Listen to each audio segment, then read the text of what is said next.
أعوذ بالله من الشيطان الرجيم. بسم الله الرحمن الرحيم. ولو أنهم إذ ظلموا أنفسهم جاءوك فاستغفروا الله واستغفر لهم الرسول لوجدوا الله توابا رحيما. آج کی نشست میں ہم سفر مدینہ کے متعلق مختصر سے گفتگو کریں گے. یہ ذہن میں رہے، مدینہ کا سفر حج کا حصہ تو نہیں ہے، لیکن اس کے بغیر یوں سمجھے کہ حج مکمل بھی نہیں ہے. اللہ کے نبی صلی اللہ علیہ وسلم کیا فرماتے ہیں اس کے بارے میں؟ عبداللہ بن عباس رضی اللہ تعالیٰ عنہ فرماتے ہیں کہ آپ علیہ السلام نے فرمایا کہ جو آدمی حج کر کے اور وہاں سے میری مسجد کی نیت کر کے کہ مسجد نبوی جانا ہے اور مدینہ منورہ آئے تو کتب لہ حجتان مبرورتان، اس کے 2 حجوں کا ثواب لکھ دیا جاتا ہے. گویا اس نے 2 حج کیے، اتنا بڑا ثواب. عبداللہ بن عمر رضی اللہ تعالیٰ عنہ فرماتے ہیں کہ اللہ کے نبی صلی اللہ علیہ وسلم فرماتے ہیں کہ جس آدمی نے حج کیا اور وہیں سے واپس چلا گیا، حج اگرچہ اس کا مکمل ہو گیا، جا سکتا تھا، چلا گیا، اور وہ میری زیارت کو نہ آیا، مدینہ نہ آیا، فقد جفانی، اس نے میرے ساتھ بدسلوکی کی. ایک اور روایت حضرت عبداللہ بن عمر رضی اللہ عنہ کی ہے، فرماتے ہیں کہ اللہ کے نبی صلی اللہ علیہ وسلم نے فرمایا جو شخص مدینہ آئے اور اس کی نیت صرف یہ ہو کہ میں آپ علیہ السلام کے روضے پر جانا ہے، مسجد نبوی کی زیارت کو جانا ہے، تو مجھ پر حق ہے کہ میں قیامت کے دن اس کی سفارش کروں گا. حضرت انس رضی اللہ تعالیٰ عنہ فرماتے ہیں کہ اللہ کے نبی صلی اللہ علیہ وسلم نے فرمایا کہ جو شخص ثواب کی نیت سے میری زیارت کو مدینہ آئے گا، یعنی میرے روزے کی، تو قیامت کے دن وہ میرا پڑوسی ہوگا. اتنے بڑے فضائل اور اتنی بڑی باتوں کو دیکھ کر ہر شخص یہ چاہے گا کہ ظاہر ہے میں مدینہ کا سفر ضرور کروں. اب ظاہر ہم مدینہ کیوں جا رہے ہیں؟ آپ علیہ السلام کے پاس جا رہے ہیں، آپ کی زیارت کو جا رہے ہیں. آپ نے فرمایا نا کہ جو میرے روزے پر آ کر سلام پیش کرتا ہے میں خود اسے جواب دیتا ہوں. گویا ہم آپ علیہ السلام سے ملنے کے لیے جا رہے ہیں. اور یہ تو ایسے جیسے کہ گویا کہ آپ علیہ السلام فرماتے ہیں کہ جس شخص نے میرے روزے کی زیارت کی اس نے میری زیارت کی، تو ہم گویا آپ سے ملنے کے لیے جا رہے ہیں. اور دنیا کا دستور ہے کہ جب کسی بڑے محسن سے ملنے جاتے ہیں تو کوئی نہ کوئی تحفہ لیے ضرور ساتھ جانا چاہیے، جاتے ہیں لوگ. اگرچہ ان کی ریکوائرمنٹ یا ان کا مطالبہ تو نہیں ہوتا، شرائط تو نہیں ہوتی، لیکن اتنی بڑی جگہ جاتے ہوئے انسان خالی ہاتھ خود اچھا نہیں لگتا.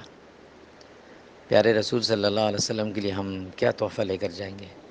ہم مکہ سے جاتے ہوئے عمرہ کر لیں ان کے اصالہ ثواب کے لیے، کچھ طواف کر لیں، قرآن مجید پڑھ لیں، قرآن ختم کر لیں، جو بھی ہو سکے، اور اس کا ثواب ان کو اصالہ ثواب کر کے چلے جائیں. اگر یہ نہ سوچیے کہ ہمارے اس عمل کے ثواب کی ان کو ضرورت ہے یا ان کا فائدہ ہوگا، وہ بہت اونچے مقام پر ہیں، لیکن ان لوگوں میں اپنا نام ضرور لکھوائیں.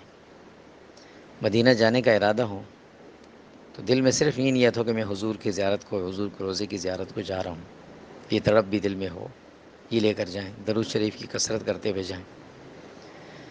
مدینہ طیبہ جب ہم پہنچیں گے تو وہاں کے آداب کا بڑا خیال رکھنا ہے ہم نے، وہاں کی زمین کا، وہاں کی ہر چیز کا. بھاگنا نہیں اس پہ، زور سے چیخ کر بات نہیں کرنی اونچی آواز سے، اس کا بڑا خیال رکھنا ہے. سورہ حجرات میں اللہ فرماتے ہیں کہ روزے کے قریب اگر آپ نے حضور کے سامنے اگر آپ نے اونچی آواز سے بات کی تو آپ کی نیکیاں ضائع ہو جائیں گی. علماء نے لکھا ہے کہ آپ کے دنیا سے جانے کے بعد یہ حکم اب بھی روزے کے قریب جانے والوں کے لیے ہے کہ وہاں اونچی آواز سے بات نہ کریں.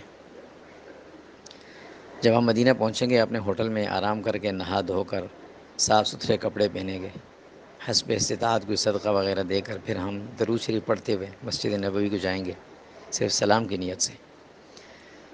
عموماً لوگ جو ایک مخصوص راستہ ہے جس سے آتے ہیں، اس میں باب السلام سے آتے ہیں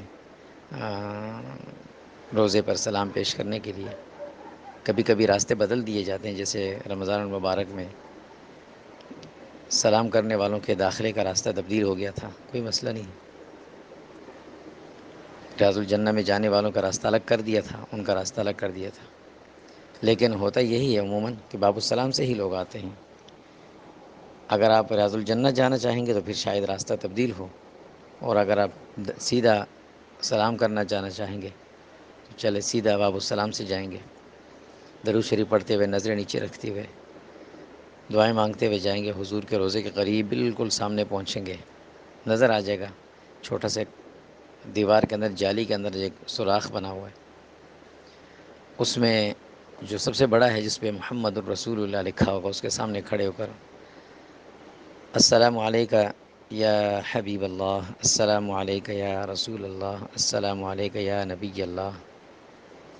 تمام مسلمانوں کی طرف سے بھی سلام پیش کریں گے ادب احترام سے. پھر قریب میں ہی حضرت ابوبکر ہیں، ان کے روضے کے سامنے کھڑے ہو کر سلام پیش کیا. پھر حضرت عمر رضی اللہ کے روضے کے سامنے کھڑے ہو کر سلام پیش کیا، اور پھر وہاں سے نکل گئے. مدینہ میں جتنا عرصہ رہیں گے یہی معمول رہے گا کہ آپ یہاں سلام پیش کرتے رہیں، آتے رہیں. اس کے علاوہ ہم کوشش کریں گے کہ ہماری نمازیں ساری مسجد نبوی میں ہی ہوں. حضرت انس رضی اللہ تعالیٰ عنہ فرماتے ہیں کہ اللہ کے نبی صلی اللہ علیہ وسلم نے فرمایا کہ جس نے 40 نمازیں میری مسجد میں پڑھ لی، اس کو 2 انعامات ملیں گے: جہنم سے نجات کا، نفاق سے برات کا. اور ابو ہریرہ رضی اللہ کی روایت ہے، فرماتے ہیں کہ اللہ کے نبی صلی اللہ علیہ وسلم نے فرمایا کہ مسجد نبوی کی ایک نماز 1000 نمازوں سے افضل ہے. ہم کوشش کریں گے ساری نمازیں ہم وہیں باجماعت ادا کریں گے. خواتین کے لیے سلام پیش کرنے کے مخصوص اوقات ہیں. فجر کے بعد اور عشاء کے بعد ان کے لیے راستے بنائے جاتے ہیں، اور وہیں سے ان کو چھوڑا جاتا ہے. وہ آتی ہیں، ان کو بتایا جاتا ہے کہ بھائی یہاں سے جائیں، سلام پیش کر اور مخصوص راستے سے واپس آئیں. پردہ کروایا جاتا ہے. لیکن خواتین وہاں اس بات کا خیال نہیں رکھتی، عموماً بھاگتی ہیں بہت زیادہ. بلند آواز سے چیخ چلا کر بات بھی ہو جاتی ہے. اس سے اجتناب کیا جائے اور آرام اطمینان سے جا کر سلام پیش کر واپس آ جائیں. اگر خواتین ایام میں مخصوص میں ہوں تو پھر نہ جائیں مسجد نبوی میں سلام پیش کرنے کے لیے. جب سے طہارت حاصل ہو جائے اس کے بعد جا سکتی ہیں، وہ جائیں. پھر مرد حضرات جو ہیں دن میں کم سے کم 1 مرتبہ سلام اس طریقے سے پیش کریں، جائیں جو طریقہ ذکر ہوا. اس کے علاوہ بقیع کے قبرستان ہے، آپ علیہ الصلوۃ والسلام عصر کے بعد وہاں تشریف لے جایا کرتے تھے. ہم بھی وہاں عصر کے بعد وہ کھل جاتا ہے، مرد حضرات کے داخلے کی اجازت ہوتی ہے، وہاں جائیں. اور وہاں صرف اس نیت سے جائیں کہ اپنی قبر انسان کو یاد آ جائے. مسنون طریقہ اس کا یہ ہے کہ سب سے پہلے وہاں داخل ہوگا السلام علیکم یا اہل القبور، انا ان شاء اللہ بکم للاحقون یغفر اللہ لنا ولکم اللہم اغفر لاہل البقیع. یہ کریں گے. اس کے علاوہ مدینہ منورہ مسجد قباء ہے، وہاں کوشش کریں گے کہ 1 آدھ نماز وہاں پڑھ لیں یا وہاں نفل ادا کرنے کے لیے چلے جائیں. حضرت سہل بن حنیف رضی اللہ تعالیٰ عنہ کی روایت ہے، اللہ کے نبی صلی اللہ علیہ وسلم فرماتے ہیں جو شخص گھر سے وضو کر کے، یا ہم تو چونکہ مدینہ میں ہوٹل میں ہوں گے، یا مسجد نبوی سے وضو کیا، اور فرمایا وضو گھر سے کر کے مسجد قباء آ کر 2 رکعت نفل ادا کرے، اسے 1 عمرے کا ثواب ملے گا.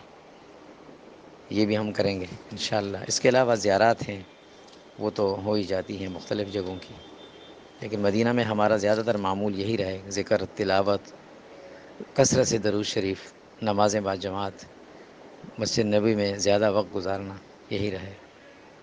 اور جب واپس پاکستان یا واپس اپنے ملک آنا ہو تو آخری مرتبہ الوداعی سلام ہوتا ہے، جیسے الوداعی ملاقات کرتے ہیں ایسے الوداعی سلام آپ علیہ الصلوۃ والسلام سے کر کر، اور اسی طرح واپس اپنے حج کے سفر سے، یعنی مدینہ کے سفر سے فارغ ہو کر ہم اپنے گھر کو لوٹ جائیں گے.